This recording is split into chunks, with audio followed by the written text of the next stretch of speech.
Hey everyone, this is Whole Life, and it's a whole crew. It's a Tuesday afternoon. Everything's out of whack. VBS has our brains warped.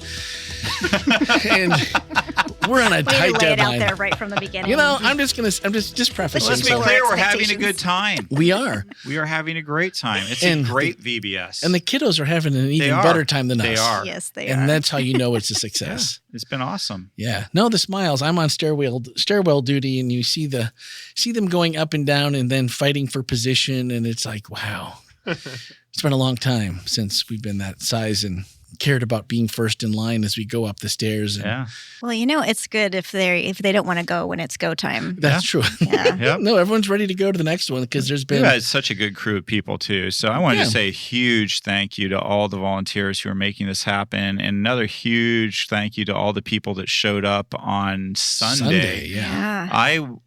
Rochelle told me that she's heard that other churches were decorating until midnight. And we were done by 7. 7, Yep. yeah. No. So, and folks, there's an entire life-size cabin on the stage. So it's not like, we didn't thanks do to anything. Spring Meadows for that. We need to go ahead and acknowledge, where we get assists from. And Spring Meadows actually, I think some of their church members made this. It is an incredible did It's incredible. And they're nice enough to let us use it. So there's big waterfalls, thanks to there's kayaks, there's all of them. Bears. Yeah. It's incredible. Multiple bears, not just one. Camping tents, lights, it's trees. I think I'll probably put this in my 60-ish. Yeah. I think I'll probably do a little bit of that. And then the other There you thing, go. Do it from inside the cabin. since I'm shamelessly promoting things, we have to get all of it taken down Friday afternoon. Because another church is coming to borrow pick it up. Stuff some of our stuff, some from all the other churches. So we have to get that all taken down. So if you have time Friday afternoon, you work at one of those jobs that lets you be done by noon, come over here to the church, 1:00. We might even have some food for you and just help us get this thing taken apart. Aubrey and I both have a goal. She said that it'll go till 5, but I have a goal of being done by 4. I know. And that's going to be hard because that's 3 hours. It took us 7.5 hours to get it all put together. But I just feel like all things are possible. Taking down is better than putting up. It is, sure. But I'm a little bit worried we won't have as many people. So seriously, if you have some time Friday afternoon and you happen to be near 2800 North Orange Avenue. Drop by, even if it's for 45 minutes. We'll take whatever help you can give. And take a look at our social if you're not. They swipe up in the show notes, links to all. But if you look at Instagram, I know for sure there's a little sizzle on there that shows all the smiling faces that worked for 7 hours on Sunday. So if we only work for 5 or 4, think about how much bigger the smiles would be on Friday if you came. Or even 2, 2 or 3. Even a half an hour, you just stop by to help for a little bit of time. Lucas likes staying here as late as he can, but we want to take that joy away from Lucas. We want to rob him of that joy. We want to rip the other half oar out of his hand and just and make sure he does. I wanted to see him with a half oar, one of those kayaks up on the stage. I feel like they should fear that into one of the skits. I think he should be at the top of the falls with that half oar ready to just ready to go. Thank you. That sounds amazing. Maybe for try. Tomorrow. Maybe for tomorrow. All right. So what did you do with your dad that was your favorite thing together? Melanie, go. With my dad? Yeah. What? Favorite Are you talking thing. about on Father's Day? Anytime. Oh, anytime. Anytime. I think the most fun we have is when we're remodeling things together, building something or demolishing something. So all time? Yeah, pretty much all the time. Well, That's what we do when we get together. That's pretty much what we do. Demolish things. I meant an all-time memory. Yeah, there we go. Oh, but that's okay if that tops the list. well, yeah. I mean, we've worked together in multiple different houses, so it's kind of special. Demolition And building. and building. Yeah. Okay. We do that too. Right. And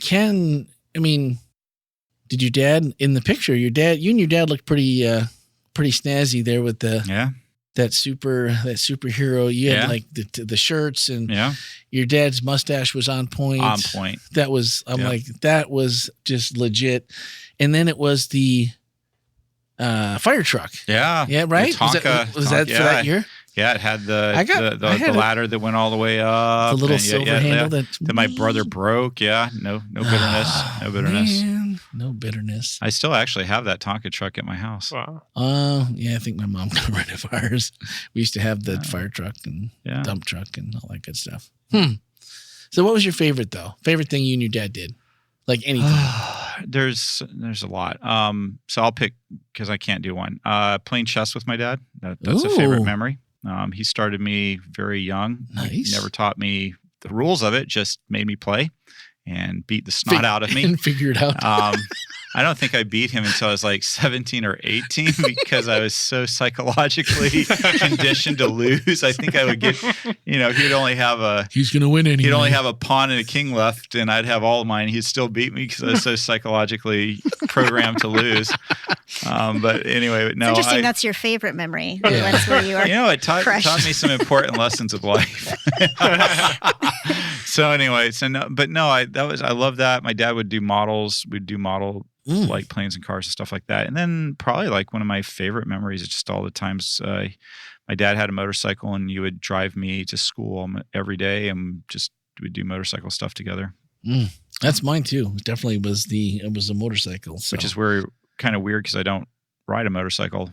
Yeah. So my dad tried that, but he was in an accident that I think left a pretty it scared the life out of me because it was so bad. Literally, his bike was crushed between two cars to the point where they had to get a tow truck to pry the cars apart to get to the motorcycle. So, and I got to drive back that before I knew what had happened to him. So, yeah, I can see that. Yeah. Well, I'm last year was, I don't know, I think the 10th year in a row that my dad and my brother have come down with their Harleys to ride for a week and when the weather in Wisconsin is no good and it's a lot better here. So that's still definitely on my, still definitely my top on my list. Lucas?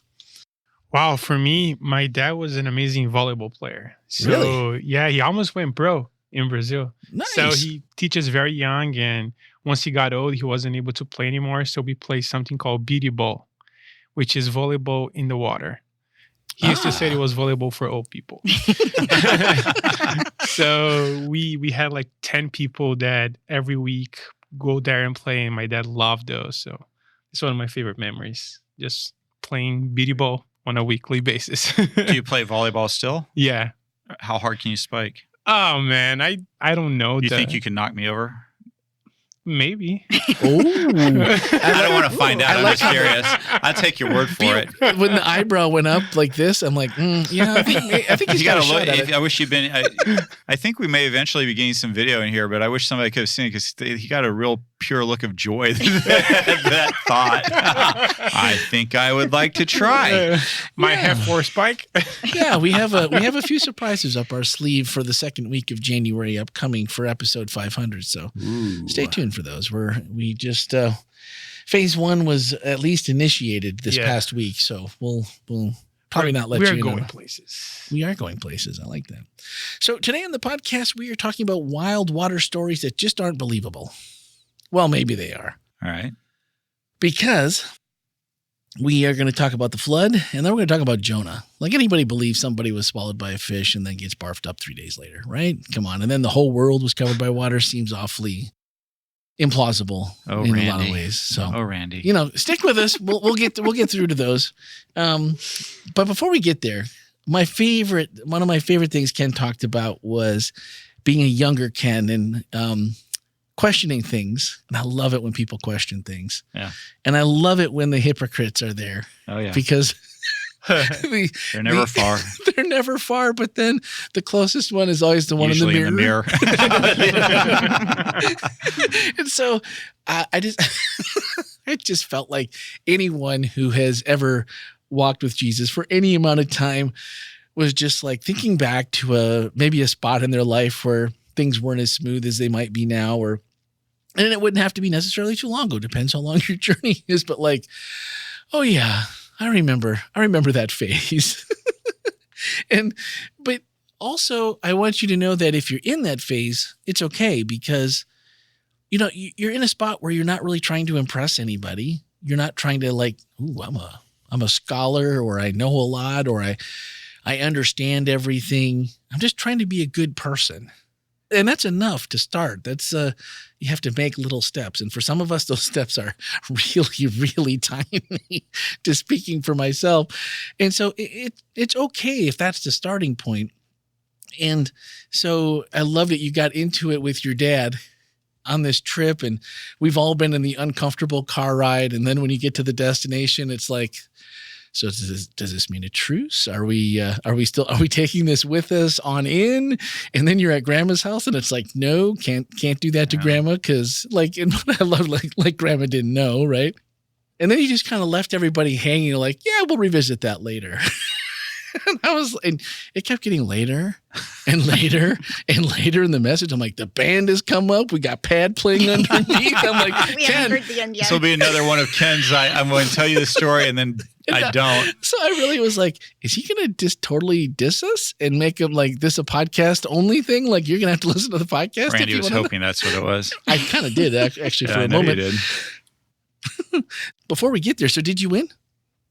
No, my dad crushed me with love. Dad, good job. Yeah. Kenny, as he said, it always makes me go, when you say Kenny, when you refer to your parents usually calling. So did they call you Kenny for a long time, or? Oh, yeah. I was, so I'm named after my grandfather. He's called Kenny. Oh. And so, yeah, I was little Kenny for many, many years, and basically all the way through 8th grade. So if you run into anybody who went to elementary school with me, they're going to call me Kenny. Nice. And that's fine. I thought Kenny was totally a cool fine name. with that. Yeah. I knew some cool Kennys. Rochelle refused to call me Kenny because, well, we met in college. Yeah. But by that time, it was pretty much everybody was calling me Ken. And but she has a family friend whose name is Kenny, so it didn't would really feel work confusing. So, Yeah. So it's not really like it's really, my parents even call me Ken now. But most of the kids I went to grade school with, who are not kids anymore, most of them will still call me Kenny when they see me. And nice. I think they think it bugs me, which I don't. I just know as soon as I hear Kenny, I know who I know it's somebody that I knew back in. Well, that's great. It always catches me off guard when you say Kenny, and then I'm like, oh, yeah, that's right. He would have been a Kenny, wouldn't he? Probably. Yeah, little redheaded, freckle face, skinny Kenny. We said we were going to talk about Noah, and the Bible says Noah is the only blameless person on the entire earth. Yep. God wipes it out because apparently it's just him. And then we talk about Job a little bit, but Job is also blameless and upright. Yep. He happens after the flood. Not necessarily. No. Oh man, I read this in I don't know if that's true, but the chronological Bible, he would have been before the flood, chronologically, right? Probably. Or, yeah, probably, like not for sure. But so how can they both be alive during the same time, but only one of them is blameless but they're both blameless and upright? Maybe they weren't alive at the same time. Okay. Well, maybe Job. Can that be? If you're trying to figure out the genealogy on this one, it's going to drive you crazy because you're not going to find it. Come on, Melody. I saw you over there like moving a little like, okay, Melody's going to bail me out. And I was hoping that the shovel and the bail and no. Yeah, sorry. The shovel went the other direction. Oh, it kept going deeper. Huh. I actually tend to think that it was right after the flood, that it was some period really close to right after the flood. That's for Job? My uneducated feeling on it. Okay. So, I mean, there definitely, I think most theological circles agree that it was probably pre-flood, right, Melanie? I mean, it depends on who you ask. I don't know. So I don't know. If I asked you, what would you say? I would say pre-flood. That's what I would say. But that would just be my. The reason I feel like post-flood is that the people groups that they name are similar to the post-flood people groups there's I can't remember what they basically give names of the people that come and steal his sheep and his oxen, and they're groups that you see in the post-flood era. Okay. I just thought it was odd, that all, but not knowing for sure when those two, or even if we don't know for sure, that I guess with Job it doesn't say he's the only; it just says he was. Yep. Where Noah's like apparently even his kids and his wife don't make the bill, but they get to come to the anyone that came in the ark. It's an interesting thing because it's actually if you start doing the genealogy, you'll actually realize that Methuselah was still alive during part of Noah's life. Because he was. So the question really becomes: when does this assertion get made that he's the only righteous person left on earth? And is it the assertion that Noah's the only righteous person left on earth, or that basically his lineage is the only righteous people left? Because there's this line of righteous people apparently that go through Noah, and one of the things to remember is that Noah actually doesn't have his children, his 3 boys, until after God has told him that the flood is coming, and actually has him start building the ark. Because Noah was what, 150? He was 500 when the Bible says he was basically 500 when, I think he says he was 500 when God came to him and said that he was going to build the ark. 500, okay. No, you're right. Chaldeans. I forgot about the Chaldeans. Yep. Post-flood. Okay. I'm going with Ken on this one. Okay. Yes. Oh, this is I didn't see that one. I know. I feel like just dropping What episode is this? We need to mark this one down. I just feel like dropping my mic and walking out of here right now. Got to leave on a high note. Thank you. See you next week, guys. I have nothing more to say. Episode 471, I believe, is where we are. So we will mark that one down in infamy. History. Good history for Ken. So essentially then his family, I mean, I guess anyone that would have come on the ark would have been saved, right? Yeah. So even if it wasn't that, his wife and his families, I think, I don't remember where I've read this before, but it was, they likened it to almost like salvation, like almost like Noah was some kind of deity. And I don't think that makes any biblical connections for me, but I think that there are some people who would say that maybe Noah prefigured Jesus and that he saved people. Okay. Preaching kind of in the same way. Yeah. I mean, while he was building, or I'm not saying that for myself. I'm just saying some people say that. I think that's kind of what I've heard, and I was just trying to draw the conclusion there, but I just don't think there is one. I mean, other than the fact that there's some similarities, maybe. Is that what you're saying? Yeah. Yeah. Okay. So we have Noah, we have the flood, we have all of the chaos and the destruction. And, I mean, there's still people today and it's interesting that this came up, and I don't know, my phone is probably listening to our sermons now because I've been getting this Christian speaker come up in my reels about why the flood really happened from a scientific and a biblical perspective, like putting the two together. And it's been pretty interesting. So thanks, phone, for helping me out this week while we were going through this. And I'm like waiting for the Jonahs to start next. Phone, if you're listening, I'd really like to hear what this guy has to say about Jonah running from God and the giant storm. Everyone on board wants to know why, because hey, God must be the gods, or gods must be unhappy about something, or be unhappy with someone. Jonah owns up to it, which is almost the unbelievable part of the story sometimes, because it's like, no. That's the unbelievable part of the story, Randy. Well, I'm going to run away. I think you're already there. I think I can run away from God when God knows everything. I mean, it wasn't like Jonah wasn't an intelligent person, right? And I can run away from God, and and I'll get on a boat, and I could have just said nothing. Didn't have to own. I mean, he was ignoring God. Why not ignore these guys? And then gets himself thrown over, which is sure death in the storm, right? I mean, he has no guarantee that the storm is going to pass once he gets off in the water before this magnificent beast that's never been seen or heard from again comes and swallows him up for 3 days and then pukes him out on the beach 3 days later. So, I mean, I guess that's probably the biggest, most unbelievable part of the story. But weren't there people who've been swallowed in modern times in a fish? Or a whale or something like that? Or a whale, maybe. I don't know. But to live, yeah, a guy was swallowed. I don't know when it's a year or two ago, but the whale immediately, like it wasn't like he swallowed him all the way. He was in his mouth. Maybe I need. Well, phone, you let me down. You could have given me a few of these to work with in the in the reels. It wasn't a 3-day pilgrimage. No. So. Well, that is. I mean, it would have to be pretty big, though. I mean, for you to. I mean, well, of course, maybe there wasn't a lot of space to move, or I don't know. Well, and we say whale. The Bible says fish. Fish. So. That could mean a lot, but. The interesting thing is once you get past all of that, and then I never thought about the fact, like I just thought Jonah was spoiled or just not very mature. But then when Ken's like, look, if you are a true prophet, things you say come true. And if they don't come true, you're not a prophet. So he goes and tells the people he didn't want to tell already. So we know he's upset because I think that one of the things I didn't emphasize in the sermon, but I would love to emphasize here is just how much Jonah hated these people.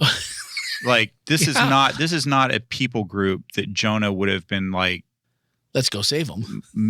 Kind of like, I could take them, I could leave them. These are people that he would have absolutely hated with every fiber of his being, because the Assyrians that he's going to go preach to have oppressed Israel. They've been cruel beyond measure to the Israelites, to Judah. And so Jonah would have, these would have been sworn enemies. These have been people that Jonah would have only been too happy to see die in a very, very painful way. Jonah hated these people, just despised them.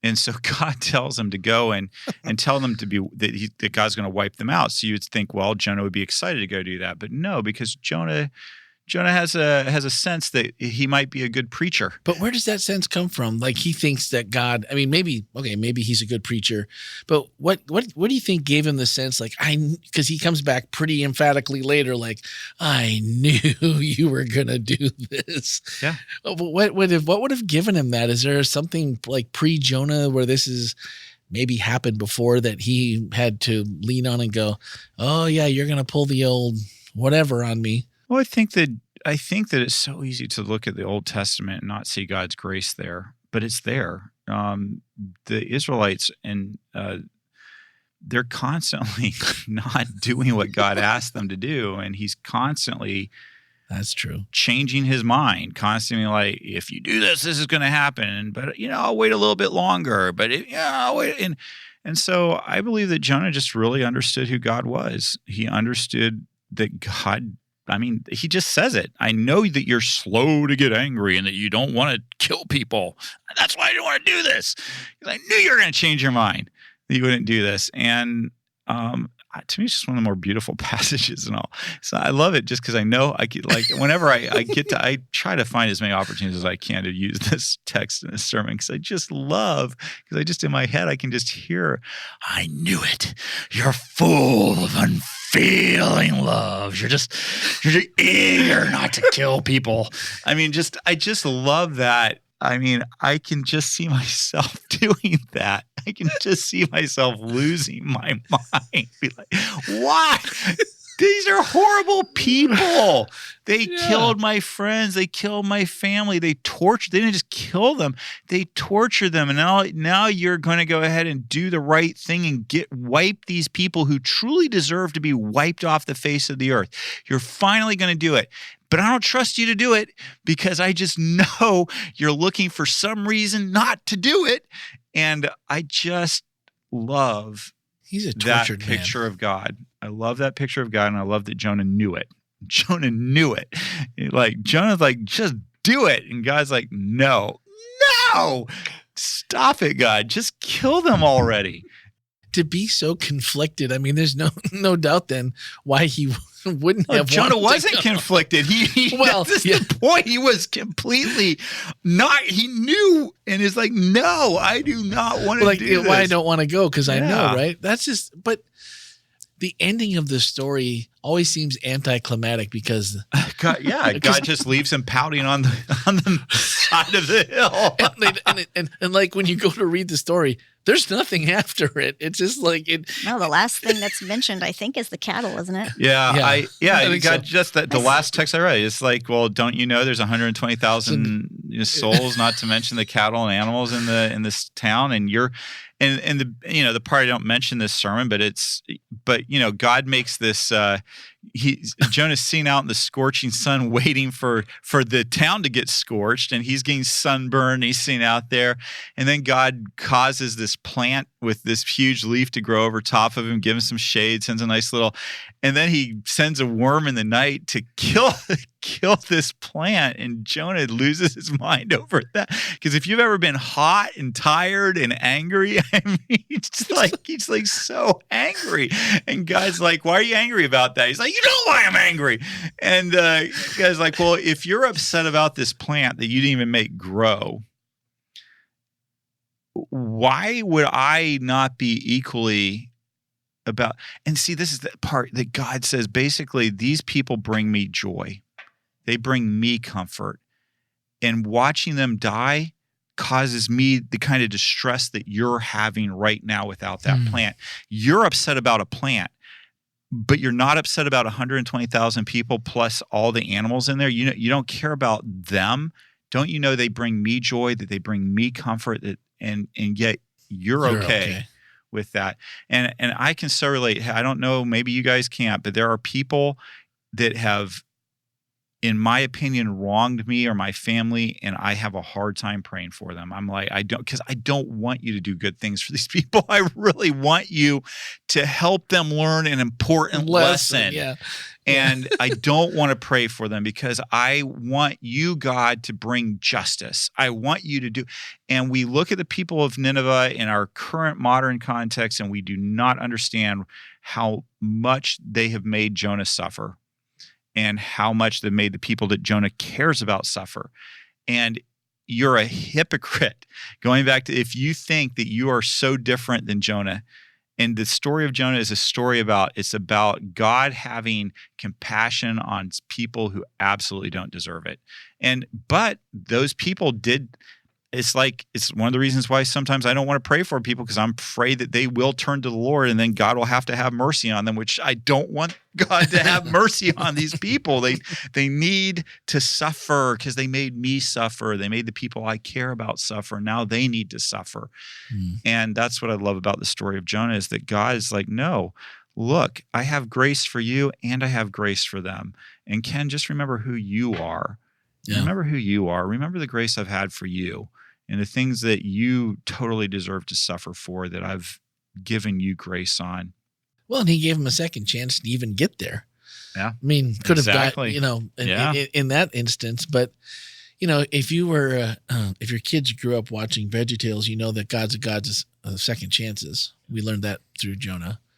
And also that they were second, third, fourth, fifth, sixth, seventh, eighth, maybe, what does Jesus say? 70 times 7, something like that. So, yeah. Yeah. And the Ninevites were fish slappers. Yeah. Yeah. So, but that's a whole nother story. Okay. Now you're going to get me irritated, because I had to have a long argument with a 9th grade Bible class about because VeggieTales and their incorrect retelling of these stories. So anyway. Yeah. They weren't, I don't think they were really fish slappers, but it does. I'm glad you know that. It makes for a good story, though. Yeah. Anyway. So some may feel that way. So the other thing was, do we know how many people approximately were on the earth when the flood happened? No clue. Okay.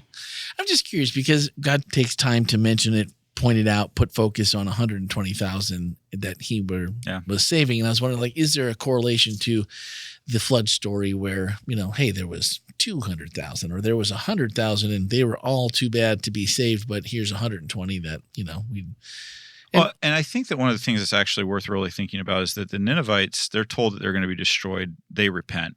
They put on sackcloth. They're like, okay, you're not incorrect. We are. We're pretty bad. We're kind of naughty. We ought to. And the king of the country says, hey, we are violent. We need to renounce this. We need to back away from this. And so you do get the sense that that at least for that period of time, they've said, okay, we need to change our ways. We need to do a course correction here. I like how you broke down the violence too. Yeah. Where it wasn't just maybe a physical act of hurting Right. someone, but that it was kind of like society today in a lot of ways. Yeah. And that just, if God was unhappy with it, then he's obviously would still be unhappy with it today. And that was just a good reminder of what we're up against or what we're a part of. And maybe, like you said, who we may want to pray for, not want to pray for, and who's worthy and all that good stuff. Yeah. And then at the end, he said, how are you growing in your relationship with God? And he said, I want you to ask hard questions to grow up and mature and know who God is.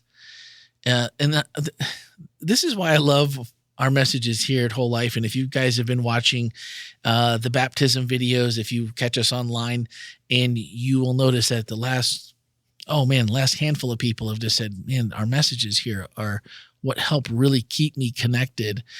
And because it's not always about things that make us feel good or things we can maybe aspire to, but to really, do the hard things and being asked to do the hard things. And that's all due to our values. I love how the Q&A, you're allowed to ask questions, and, we'll try to answer them here in the family environment of online worshipers and in-house worshipers every week, getting a chance to ask those questions. And that invitation just making us all on the same plane, working towards whatever our maturity in our spiritual walk is, and that we can grow together. So I really loved the ending of that, giving us a challenge to think about those things. It really just reminded people, like, I wasn't trying to dance away from, I think the flood story is a hard one. It's a hard one to see that God would wipe out all of humanity except for 8 people. That's difficult. That is a difficult one to understand. And so I can understand my friends who look at this story as metaphorical or not true, or that it's just there to make a point about something.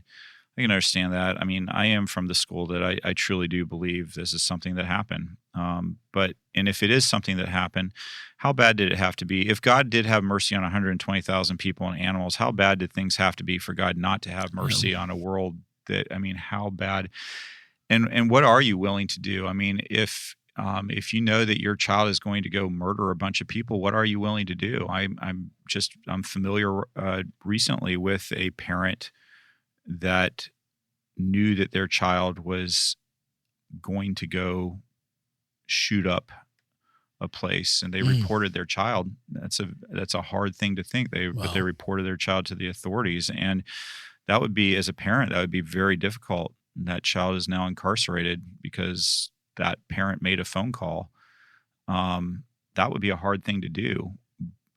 And sometimes parenting is very difficult. But if you know that your child is about to cause massive harm, what do you do?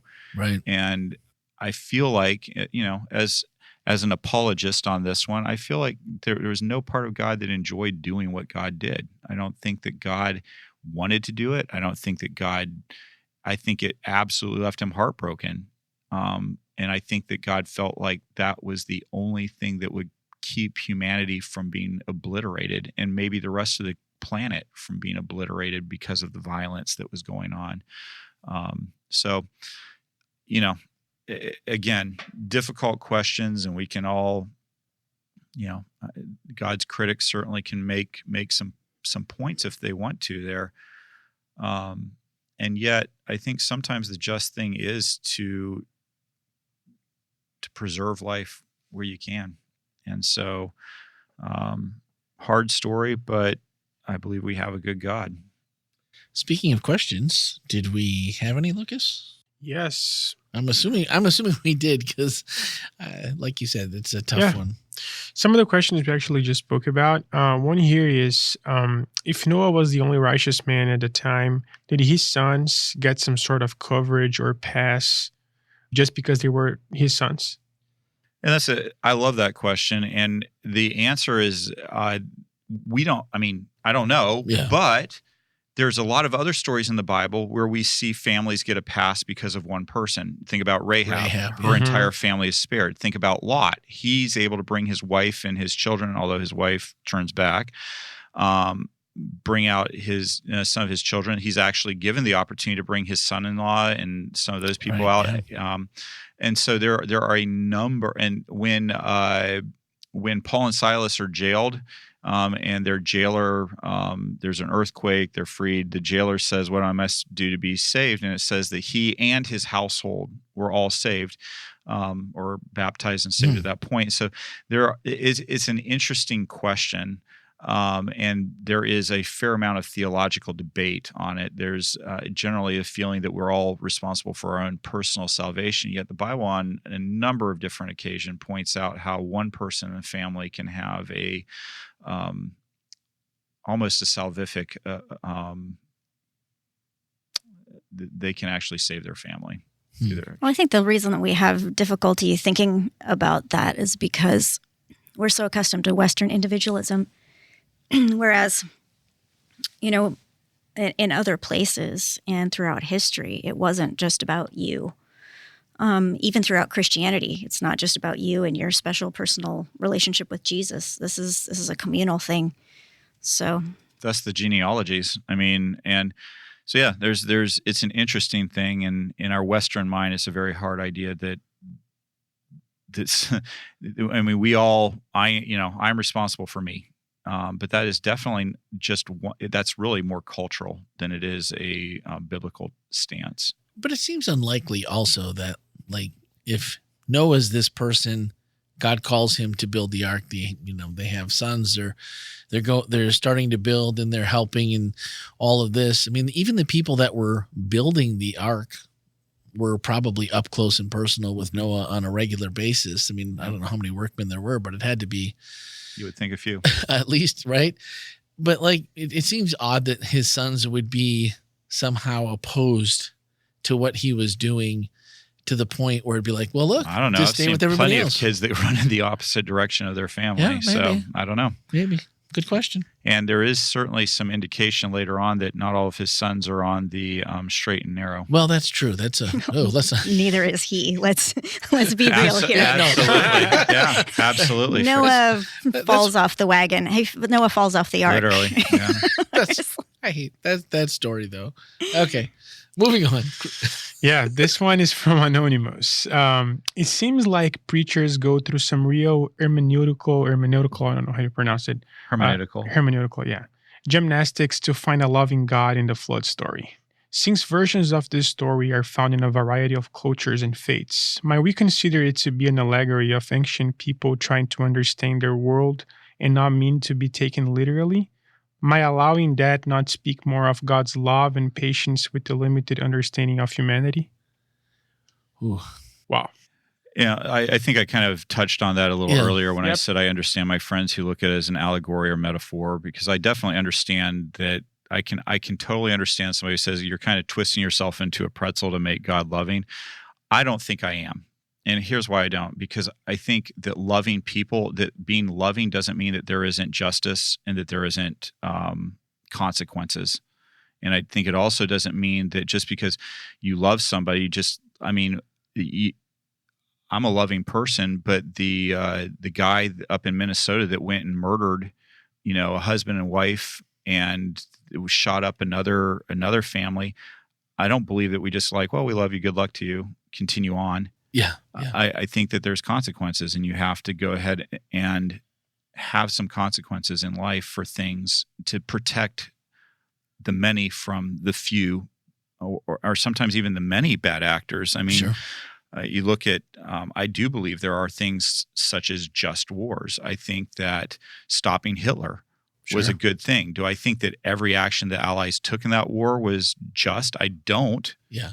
There were some things that we did that were pretty horrendous. Pretty questionable for sure, yeah. But that was a just war from my viewpoint. And so I don't know that I understand my friends who say, I think you're twisting yourself into a hermeneutical pretzel to make God good in this story. And yet I don't. For me, if truly the world was about to wipe itself out, if the human beings were about to destroy the planet in some way, if they were about to destroy each other, is it really a bad God that says, okay, this is about to happen anyway, I'm going to preserve humanity, I'm going to preserve this planet and this is the only way that I can do it.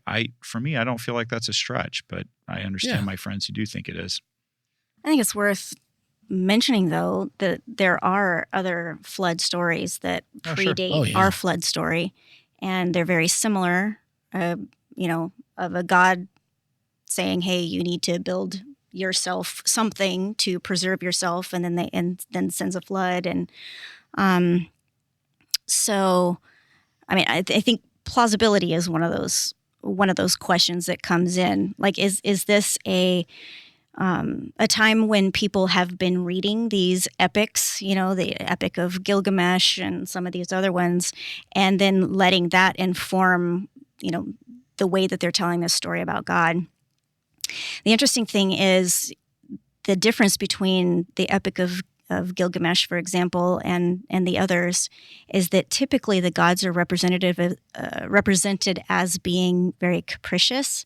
One story is that the gods actually just were really annoyed with the noise that the humans were making, so they decided to destroy them. Wow. So the way that Genesis... But if you've ever had kids... No, I'm sorry. The way that Genesis depicts the God of this flood story is that this God actually has the brokenhearted piece about it. But, really, if you look at the plausibility of the fact that there are stories that predate this story. So then you ask yourself the question, well, is it because, yes, this definitely happened because there are all of these stories that sound similar? Or is this story kind of a legend that sort of bled over and then fed into the book of Genesis? And then you look at the genealogical record, or not the genealogical, but the geological record of the way that different sediment settles and all these kinds of things. Did the flood cover the whole earth? Was it a really big flood for one area? If you are in a situation where a hurricane comes through and everything around you is flooded, it can feel like it covers the whole earth, because to you that is the whole earth. So I don't know. There are definitely questions. Yeah. Well, I was reading something not that long ago that the shellfish at near or the top of the peak of Everest. So I feel like if Everest is underwater, everyone else is probably looking up through the waves too. Using a snorkel? Don't snorkel. If you missed that video, I'm so sorry. Is that it, Lucas? Do we have any more? We have one list here. I think there is one question that still lingers on my mind. Why does God love us unconditionally in spite of our flaws, our troublesome decisions, and the headaches we give him? I think that for me, having children is the answer that I've come to on that. I just adore my kids, and I know that whatever they do, I just love them. I just think they're fantastic, and I just think that God loves us in something similar to that. That we are flawed, we aren't perfect, but we mean so much to God, and so that's that would be my feedback. I think that God created us in His image, and I think that means more than just to look like Him. I think He created us to have, to be like Him in so many ways. And so anyway, that would be my 2 cents on that. Yeah, I probably like my kids enough.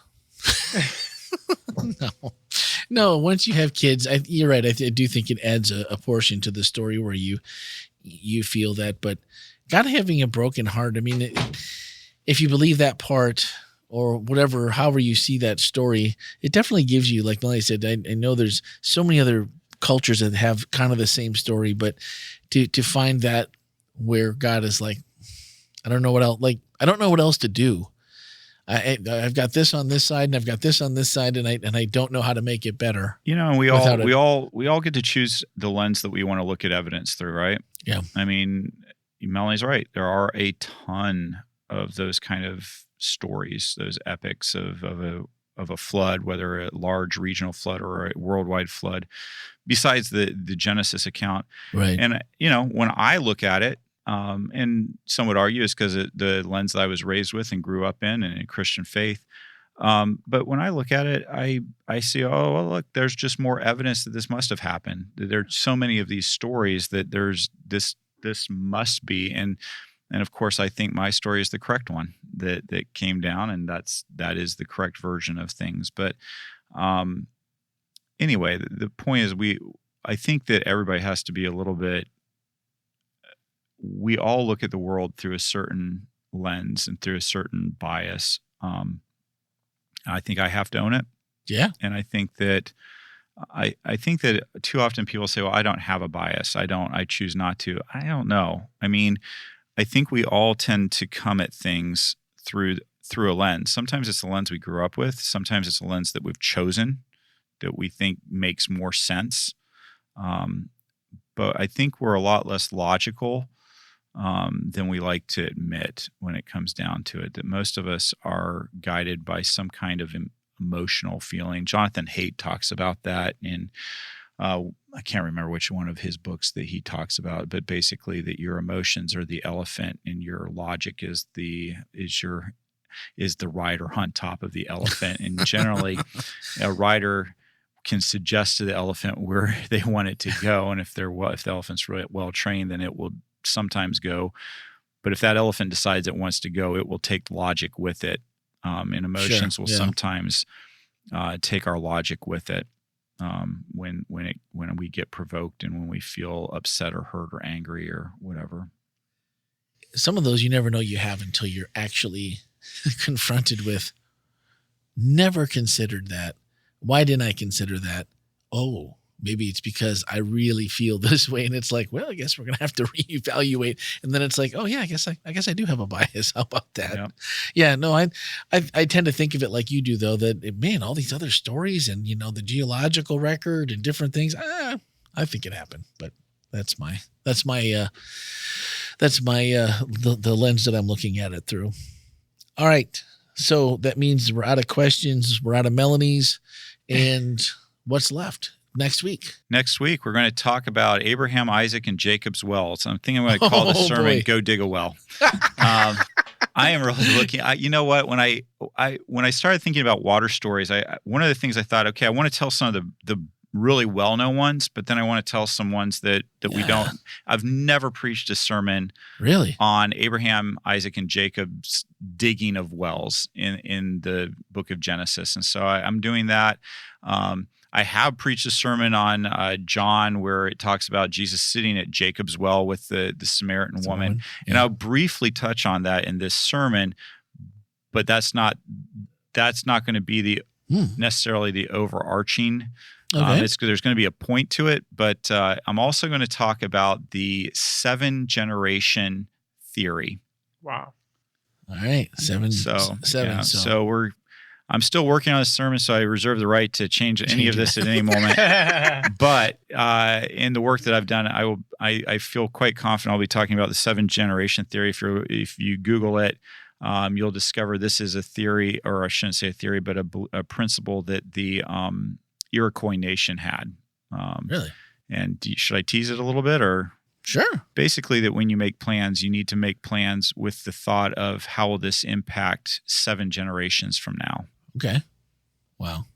And so we're going to talk about going and digging a well. Man, the first thing I think of when you said that, and I know it's it's not biblical, but when the chosen start out, I don't know, what is it?